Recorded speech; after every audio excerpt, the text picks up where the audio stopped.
Leksjon 1. Bestilling av mat. Å bestille mat på en hurtigmatrestaurant kan være en ganske interessant opplevelse, spesielt med telefonsamtaler. Absolutt. Noen ganger. Klarheten i kommunikasjonen gjør hele forskjellen i å få akkurat det du vil ha. Ja, og jeg føler meg alltid litt engstelig når jeg er på telefonen, og prøver å sørge for at jeg ikke går glipp av noen detaljer. Jeg forstår. Det er viktig å snakke tidlig og litt nøye for å unngå misforståelser. Definitivt. I tillegg liker jeg å ha bestillingen klar i tankene mine slik at jeg kan formidle den raskt. Det er en smart tilnærming. Det bidrar til å minimere forvirring og fremskynder prosessen. Jeg setter også pris på når personalet er vennlig og tålmodig under samtalen. Det gjør opplevelsen mer behagelig. Ja, en positiv holdning kan virkelig forbedre kundeservicen, selv over telefon. La oss øve på å legge inn en bestilling akkurat nå. Det kan være morsomt og nyttig. Leksjon 2. Familierengjøring. Rett etter at du har rengjort det, får en faren min, broren min, søsteren og meg til å hjelpe henne med rengjøringen. Det høres ut som en teaminnsats. Det er flott å ha familie involvert i gjøremål. Ja, det får arbeidet til å føles lettere og morsommere når alle legger inn sammen. Absolutt. I tillegg er det en fantastisk måte å knytte bånd og dele historier mens du jobber. Jeg er enig. Noen ganger gjør vi rengjøring til et spill for å gjøre det morsommere. Det er en fantastisk idé. Det kan forvandle en verdslig oppgave til noe minneverdig. Nøyaktig! Og det lærer oss viktigheten av teamarbeid og ansvar. La oss planlegge en familierengjøringsdag snart. Det kan være en morsom samling. Jeg ville elske det. Her er det for å gjøre gjøremål litt mer spennende. Leksjon 3. Kattekoser. Katten min kom inn i rommet og satte seg på fanget mitt. Hun var ganske fornøyd og purret mykt. Det høres så søtt ut. Katter har en måte å få oss til å føle oss elsket og rolige. Absolutt. Det er utrolig hvordan hennes tilstedeværelse kan lyse opp dagen min umiddelbart. Ja, dyr har en så trøstende effekt. De vet når vi trenger det mest. Jeg liker de stille øyeblikkene når hun koser seg med meg. Det føles spesielt. Definitivt. Det er de små tingene som gir så mye glede i livene våre. Jeg tror kjæledyr har en unik evne til å føle følelsene våre og svare med kjærlighet. Det er så sant. La oss planlegge en dag for å slappe av med kjæledyrene våre og nyte deres selskap. Jeg er helt for det. Her er det for å skape mer koselige øyeblikk med våre lodne venner. Leksjon 4. Minner. De husker moren min og hadde bra å snakke med henne, mimret om gamle tider. Det høres nydelig ut. Det er alltid hjertevarmende å dele minner med kjære. Ja, disse samtalene kan bringe tilbake slike gode øyeblikk og latter. Absolutt. Det er viktig å verne om disse forbindelsene og historiene fra fortiden. Jeg tror det bidrar til å styrke familiebånd når vi reflekterer over delte erfaringer. Jeg er helt enig. La oss gjøre det til et poeng å ha flere familiesammenkomster som det. Flott idé! Å dele historier og latter er en fantastisk måte å holde familiehistorien i live. Ja, og det skaper en følelse av tilhørighet og kontinuitet for alle. Her er mange mer minneverdige samtaler og verdsatte øyeblikk. Leksjon 5. Kreative ideer. Det er en god idé. Jeg kan ta med bilder med håndskrevne notater for et personlig preg. Absolutt. Det legger til et ekstra lag med omtenksomhet som folk virkelig setter pris på. Ja, å kombinere grafikk med personlige meldinger kan gjøre det mer minneverdig. Jeg elsker det. Det viser hvor mye innsats du legger ned i prosjektet ditt. Nøyaktig. I tillegg er det en morsom måte å uttrykke kreativitet og dele historie på. Jeg tror det vil resonere godt med andre og skape en dypere forbindelse. La oss brainstorme flere måter å gjøre dette prosjektet unikt og engasjerende. Jeg er spent på å se hvordan vi kan forbedre det ytterligere. Sammen kan vi skape noe helt spesielt som gjenspeiler ideene våre. Leksjon 6. Dagligvarehandel.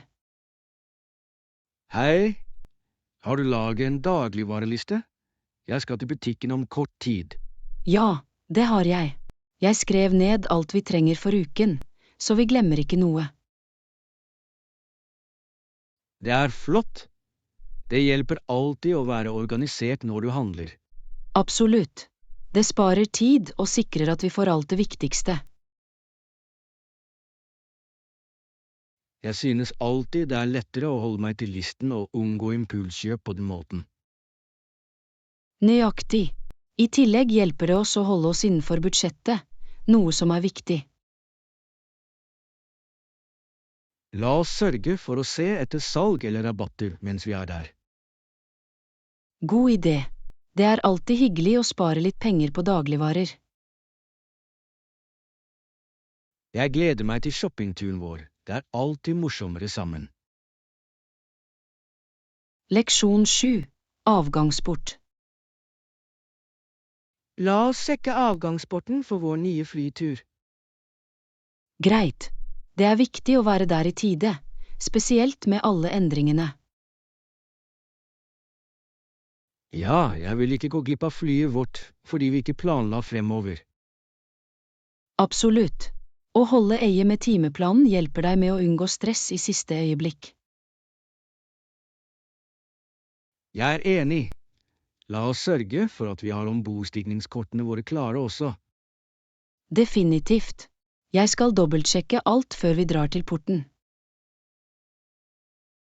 Det er alltid bedre å være forberedt, bare i tilfelle det er forsinkelser. Ja, å holde oss informert om flystatusen kan hjelpe oss til å føle oss mer avslappet.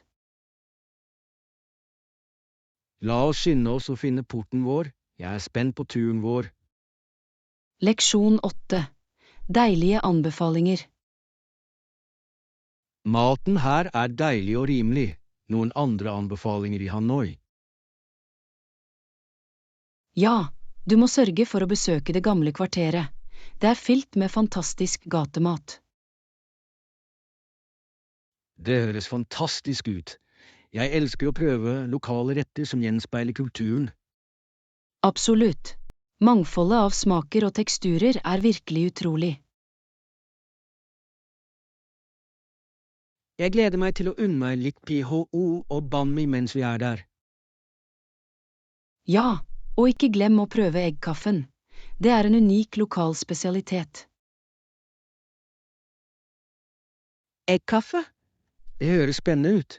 Jeg har aldri hørt om det før. Det er deilig og kremaktig.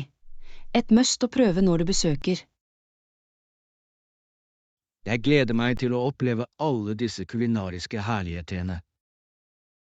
Leksjon 9. Hageråd. Sikker. Start i det små og velg planter som passer til klimaet ditt. Det er utmerket råd.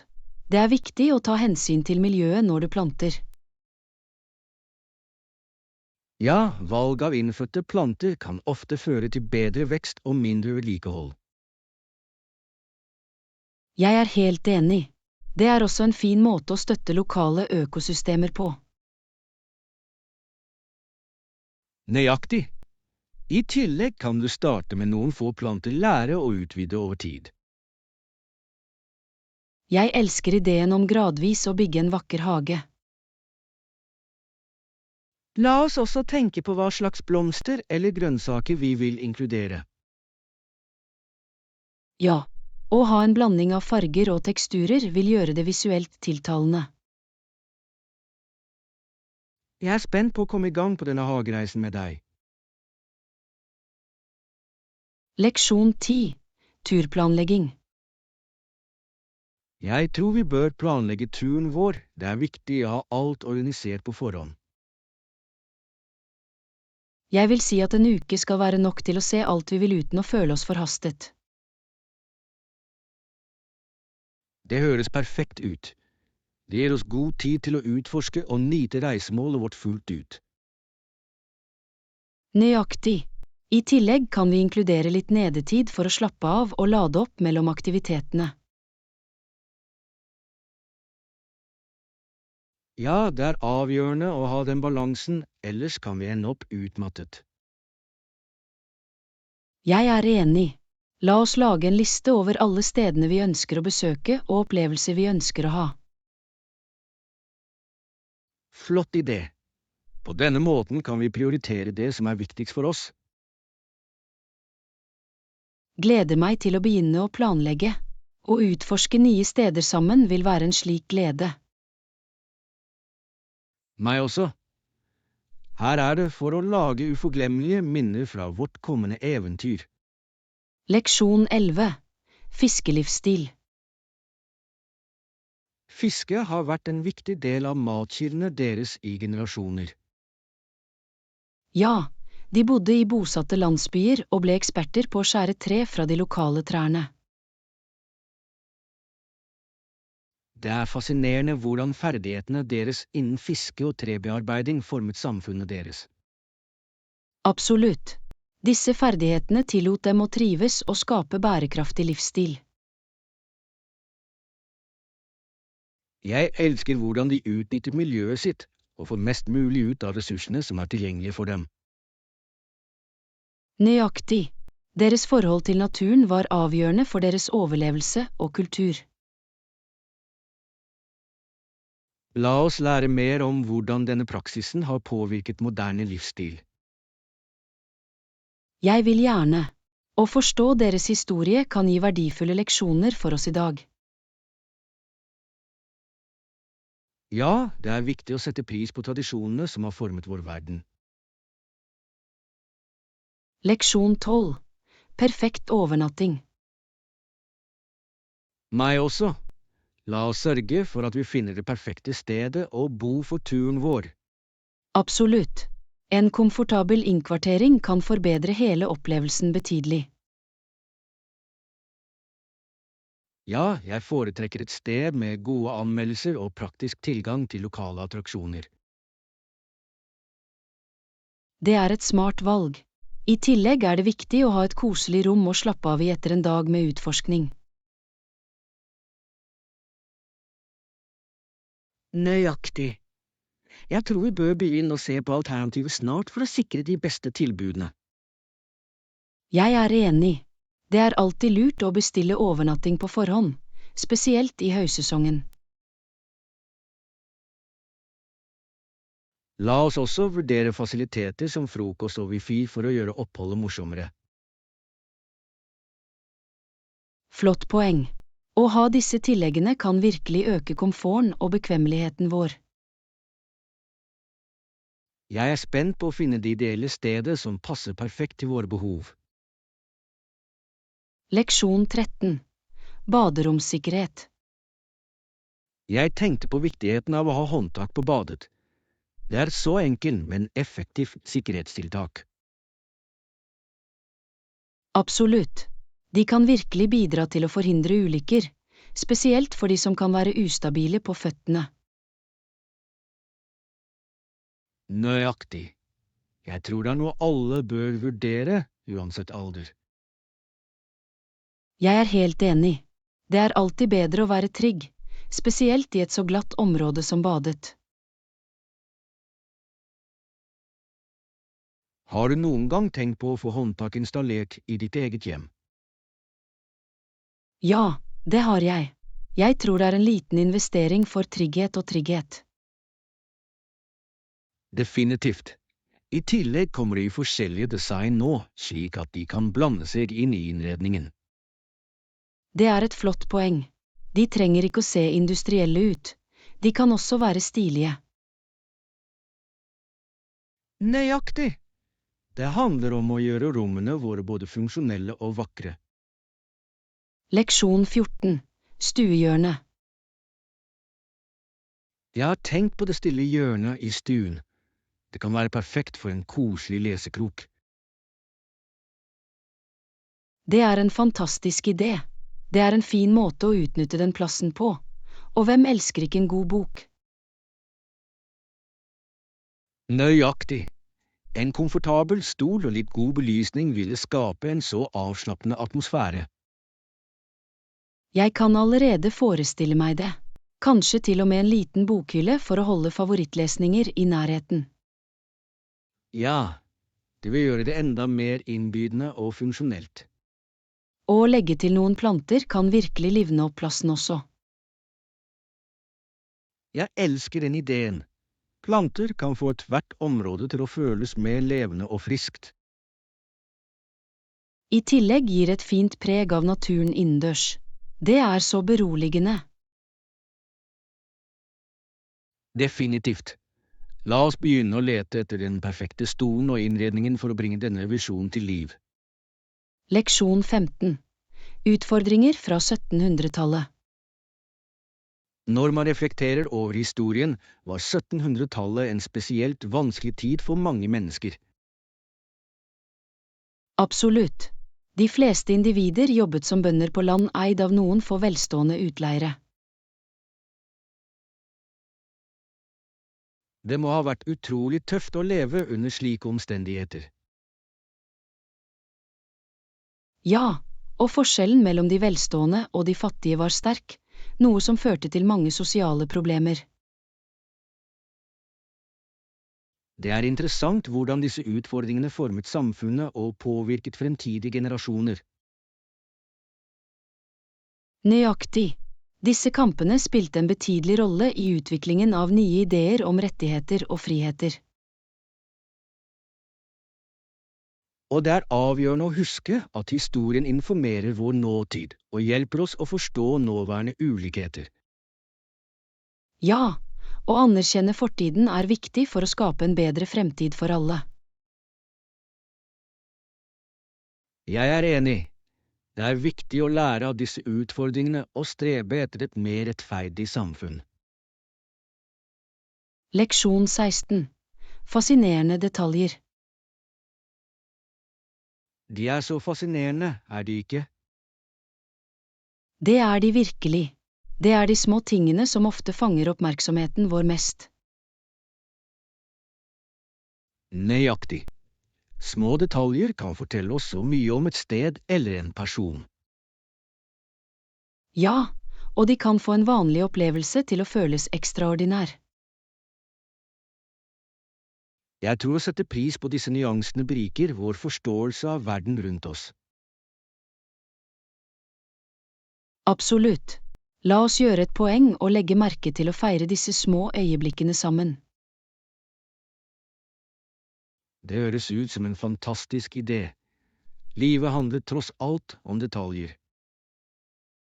Ja, her for å omfavne skjønnheten i hverdagsopplevelser. Jeg spent på å utforske verden med dette perspektivet. Leksjon 17. Fest og feiring. Under festen inviterte de sine indiske venner, noe som gjorde anledningen enda mer spesiell. Ja, Chief Mesoind kom med 90 indianere, og brakte en levende kulturutveksling. Det fascinerende. Det må ha vært en utrolig samling fylt med historier og tradisjoner. Absolutt. Å dele mat og feire sammen styrker båndene mellom lokalsamfunn. Jeg kan forestille meg hvordan festen viste frem en rekke deilige retter, hver med sin egen betydning. Ja, og det er alltid fantastisk å lære om forskjellige kulturer gjennom kjøkkenet deres. La oss utforske mer om tradisjonene deres og hvordan de feirer spesielle anledninger. Jeg ville elske det. Å forstå disse kulturelle praksisene kan utdype vår forståelse for mangfold. Her er for å feire fellesskapet og gleden ved å dele erfaringer. Leksjon 18. Turforberedelse. Før besøket bør vi sørge for at vi har alt vi trenger. Flott idé. Det er alltid godt å forberede seg på forhånd for å unngå stress i siste øyeblikk. Ja, jeg lager en sjekkliste slik at vi ikke glemmer noe viktig for turen. Det er smart. Det hjelper virkelig å holde seg organisert, spesielt når du reiser. Absolutt. Jeg skal også pakke litt snacks til reisen for å holde oss energiske. Ja, å ha snacks på hånden kan gjøre lange turer mye morsommere. La oss også bekrefte reservasjonene våre for å sikre at alt er på plass. Definitivt. Det er alltid bedre å dobbeltsjekke disse detaljene før vi drar. Jeg er spent på vårt kommende eventyr og all moroa vi får. Leksjon 19. Språk og kommunikasjon. Språk snakkes av millioner av mennesker over hele verden, det forbinder oss alle.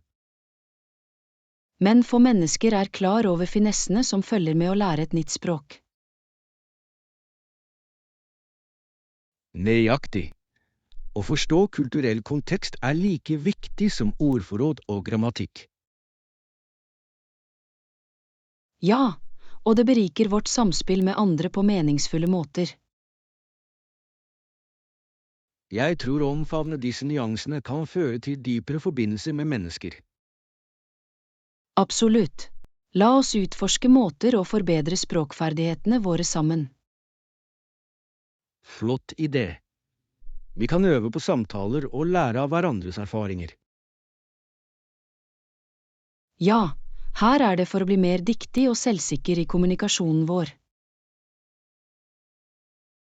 Jeg er spent på denne reisen med språk og forbindelse. Leksjon 20. Naturskjønne parker.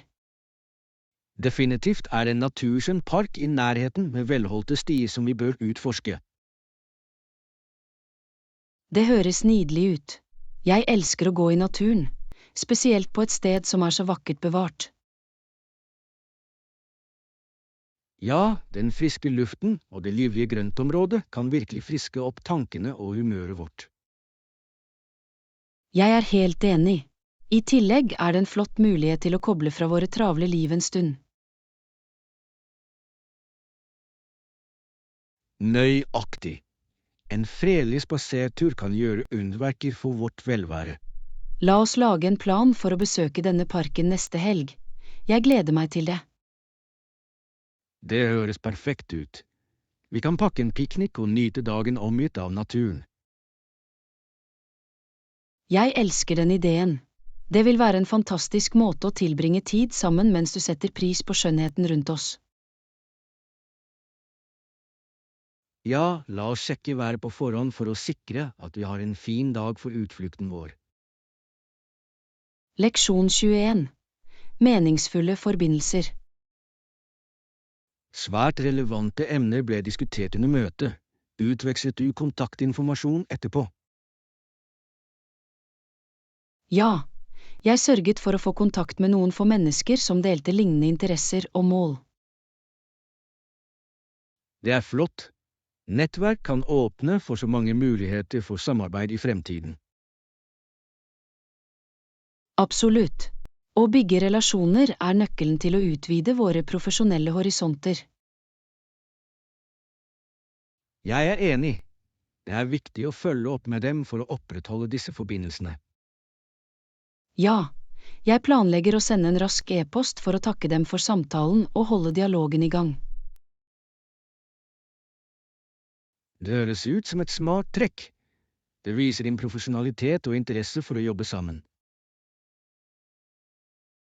Nøyaktig. Jeg er spent på å se hvor disse nye forbindelsene kan føre oss. La oss fortsette å støtte hverandre i nettverk. Det er en verdifull ferdighet vår. Leksjon 22. Overvinne frykt. Å glemme linjene mine eller snuble over ordene mine er definitivt en vanlig frykt, men jeg prøver å klare det. Ja, offentlig tale kan være skremmende for mange mennesker, men det er måter å takle den angsten på. Nøyaktig. Jeg har funnet ut at å øve foran et speil hjelper til med å bygge selvtilliten min. Det er en flott teknikk. Visualisering av presentasjonen kan få den til å føles mer kjent. Ja, og jeg prøver også å fokusere på meldingen i stedet for å bekymre meg for perfeksjon. Det er et utmerket tankesett. Det flytter fokuset tilbake til det som er viktig, å få kontakt med publikum. Absolutt. La oss øve på noen teknikker sammen for å hjelpe hverandre til å føle seg mer forberedt. Jeg ville elske det. Å støtte hverandre kan gjøre en stor forskjell i å overvinne frykten. Her er det for å erobre våre offentlige taleutfordringer sammen. Leksjon 23. Ansvarlig statsborgerskap. Bevarelsen av vår frihet og vår union avhenger av ansvarlig statsborgerskap. Absolutt. Å engasjere seg i samfunnene våre og bli informert er avgjørende for et sunt demokrati. Ja, når innbyggerne tar sitt ansvar på alvor, styrker det samfunnet vårt som helhet. Jeg er helt enig. Det er viktig å delta i lokale arrangementer og diskusjoner. Nøyaktig. Stemmegivning er et annet viktig aspekt ved å være en ansvarlig borger. Ja, hver stemme teller og kan påvirke fremtiden vår betydelig. La oss lage en plan for å bli involvert i samfunnsinitiativer sammen. Jeg ville elske det. Det er så mye vi kan gjøre for å bidra positivt til samfunnet vårt. Her er for å delta aktivt i samfunnet vårt å gjøre en forskjell. Leksjon 24. Avslappende utflukter. Strender og en sjanse til å slappe av i luksuriøse feriesteder høres tiltalende ut. Definitivt. Ideen om å slappe av ved havet med en forfriskende drink er så fristende. Jeg er enig. Det er den perfekte måten å slappe av og flykte fra daglig stress. Ja, og vi bør vurdere å besøke et reisemål som tilbyr både avslapping og eventyr. Det er et flott poeng. Å utforske lokal kultur kan forbedre vår reiseopplevelse betydelig. Nøyaktig. La oss sørge for å inkludere noen aktiviteter som snorkling eller fotturer i planene våre. Jeg gleder meg til å finne vakre strender og luksuriøse overnattingssteder for ferien vår. Heller ikke meg. Å planlegge denne turen vil være en så morsom opplevelse. Her er en fantastisk ferie fullt med avslapping og utforskning. Leksjon 25. Universitetsoppdagelse. I den ene enden av universitetet, skjult blant flere bygninger, er det en dam. Det høres nydelig ut. En dam kan være et så fredelig sted å slappe av og reflektere. Absolutt. Det er et flott sted for elevene å slappe av mellom klassene. Jeg ser for meg at det er omgitt av trær, og skaper en rolig atmosfære. Ja, den naturlige skjønnheten bidrar til campusopplevelsen og forbedrer læringen. Jeg vil gjerne ta meg litt tid til å sitte ved dammen og nyte roen. Det høres ut som en fantastisk idé. Det er viktig å ta pauser og lade opp. La oss planlegge å besøke dammen sammen snart. Jeg vil gjerne se det førstehånds. Jeg gleder meg til det. Her er det for å finne skjulte perler rundt campus. Leksjon 26. Hjemmekomfort. Og mer behagelig. Det er sant, men storskjermopplevelsen er verdt det. Absolutt. Å se filmer på en stor skjerm med god lyd er alltid en godbit. Ja, den oppslukende opplevelsen forbedrer virkelig gleden av en film. Jeg er helt enig. Det er noe spesielt med atmosfæren på en kino. Nøyaktig. Men å ha et komfortabelt oppsett hjemme lar oss glede oss over favorittfilmene våre når som helst. Ja, og vi kan skape et koselig miljø med snacks og tepper. Det er den beste delen. La oss planlegge en filmkveld snart, kombinere begge opplevelsene. Jeg er inne. Vi kan velge en blanding av klassikere og nye utgivelser og glede oss over sammen. Her er flotte filmer og koselige kvelder, enten hjemme eller i teatret. Leksjon 27. Profesjonelt utseende. Det er en god start. Hva med utseendet ditt til møtet? Jeg planlegger å kle meg profesjonelt og pleie meg selv for å gjøre et positivt inntrykk. Det er viktig. Å se polert ut kan øke selvtilliten din betydelig. Absolutt. Jeg ønsker å formidle profesjonalitet og beredskap. Ja, og det viser også respekt for menneskene du skal møte. Jeg er helt enig. Førsteinntrykk kan sette tonen for hele møtet. La oss sørge for at vi begge ser best ut for å representere oss selv godt. Jeg er spent. Å kle oss ut kan få oss til å føle oss mer bemyndiget og klare til å skinne. Her er det for å gjøre et godt inntrykk og nå målene våre. Leksjon 28. Avslapningsteknikker. Absolutt. Å tenne et lavendelduftlys før sengetid hjelper meg å slappe av. Det høres herlig ut. Lavendel er kjent for sine beroligende egenskaper. Ja, den beroligende duften skaper en avslappende atmosfære som forbereder meg på søvn. Jeg er helt enig. Aromaterapi kan være et så fantastisk verktøy for avslapping. Nøyaktig. Jeg tror det er viktig å lage en fredelig leggetidsrutine. Ja, og det hjelper å signalisere til kroppene våre at det er på tide å slappe av. La oss utforske flere avslapningsteknikker for å innlemme i rutinene våre. Jeg ville elske det. Å finne måter å stresse ned på er avgjørende for vårt velvære. Her er for å skape et beroligende miljø for bedre søvn og avslapning. Leksjon 29. Rolige eventyr. Å holde seg rolig gjennom hele reisen er avgjørende, det hjelper å nyte eventyret. Nøyaktig. Husk at det er et eventyr av en grunn, fylt med uventede øyeblikk. Ja, å omfavne usikkerheten kan føre til noen av de beste minnene. Jeg er helt enig. Å være avslappet lar oss være åpne for nye opplevelser. La oss fokusere på å nyte hvert trinn på reisen vår, uansett hva som skjer. Det er et flott tankesett. Det handler om reisen, ikke bare destinasjonen.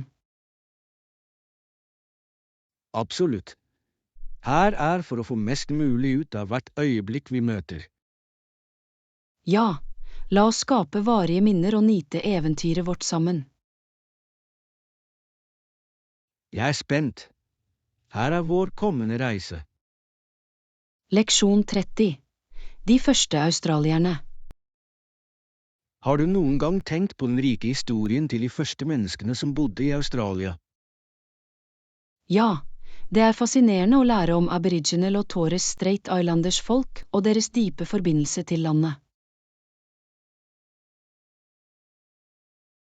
Absolutt, deres kultur og tradisjoner er utrolig forskjellige og har eksistert i tusenvis av år.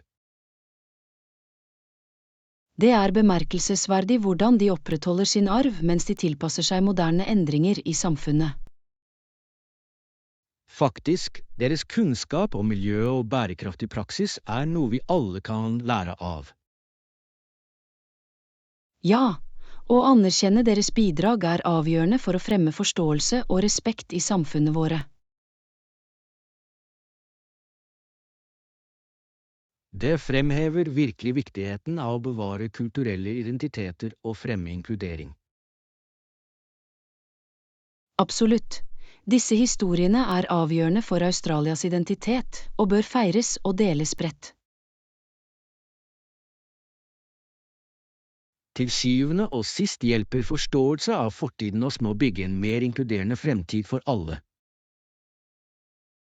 Leksjon 31. Industriell revolusjon i utviklingsland. Du vet, den industrielle revolusjon har potensial til å skje i land i tredje verden også. Det er en overbevisende idé. Det kan forbedre levekårene betydelig for mange mennesker. Absolutt, med de riktige ressursene og investeringene kan vi fremme innovasjon og skape arbeidsplasser.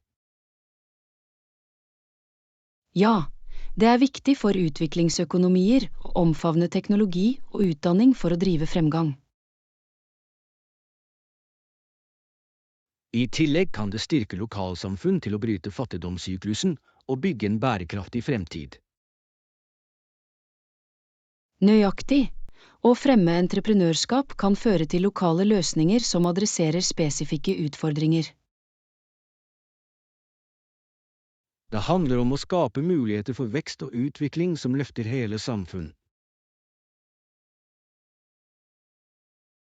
Til syvende og sist kan den industrielle revolusjonens prinsipper tjene som en plan for positiv endring over hele verden.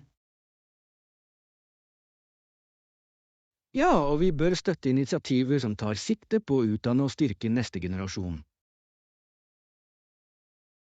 Leksjon 32. Kveldsplaner. Jeg tenkte vi kunne møtes rundt klokka 18. Fungerer det for deg? Det høres perfekt ut for meg. Jeg elsker kveldsturer. Hvilken butikk skal vi til? Jeg vurderte den nye matbutikken som nettopp åpnet sentrum. Har du hørt om det? Ja, jeg har sett noen annonser for det, og jeg har hørt at de har et fantastisk utvalg av økologiske produkter. Nøyaktig. Jeg trodde det ville være et flott sted å utforske sammen mens du plukker opp noen ferske ingredienser. Jeg kan ikke vente. Det er alltid gøy å oppdage nye steder, spesielt når det gjelder matshopping. I tillegg kan vi spise middag etter at vi har handlet. Det er noen gode restauranter i nærheten også. Høres ut som en fantastisk plan. Jeg gleder meg til å prøve det nye italienske stedet. Jeg har hørt fantastiske ting om pastaen deres. Jeg håper de har uteservering for en fin kveldsstemning. Leksjon 33. Bærekraftig livsstil. Jeg tror en av de store fordelene med denne tilnærmingen er at den er rimeligere å bruke mindre land sammenlignet med tradisjonelle metoder. Det er sant, og det appellerer til folk som ikke vil investere mye penger i å vedlikeholde store eiendommer. Nøyaktig, mange leter etter rimeligere boligalternativer som fremdeles tilbyr komfort og stil. Og det er fascinerende hvordan bærekraftig levemåte blir mer populær i urbane områder. Ja, med fremveksten av små hjem og miljøvennlig design omfavner mange en enklere livsstil.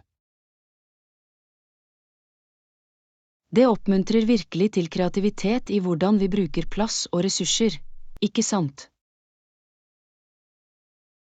Absolutt. Folk finner innovative måter å maksimere oppholdsarealene sine samtidig som de minimerer fotavtrykket. Til slutt kommer dette skiftet ikke bare enkeltpersoner til gode, men bidrar også positivt til miljøet.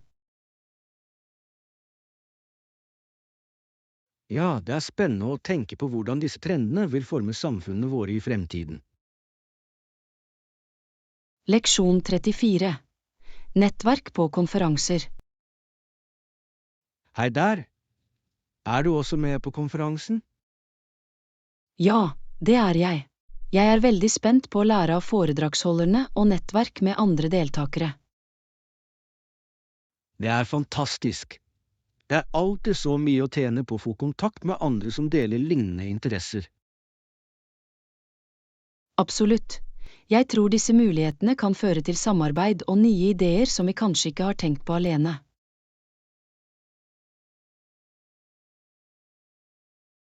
Nøyaktig, og hvem vet hva slags partnerskap som kan oppstå fra bare en enkel samtale. Rett. Det er utrolig hvordan en forbindelse kan åpne dører til utallige muligheter i vårt profesjonelle liv. I tillegg kan mangfoldet av perspektiver vi møter virkelig berike vår forståelse av feltet. Ja, og jeg tror det også hjelper oss å vokse ved å utfordre våre eksisterende synspunkter og inspirere oss til å tenke annerledes. Til slutt er disse erfaringene uvurderlige, og de kan forme karrieren vår på uventede måter.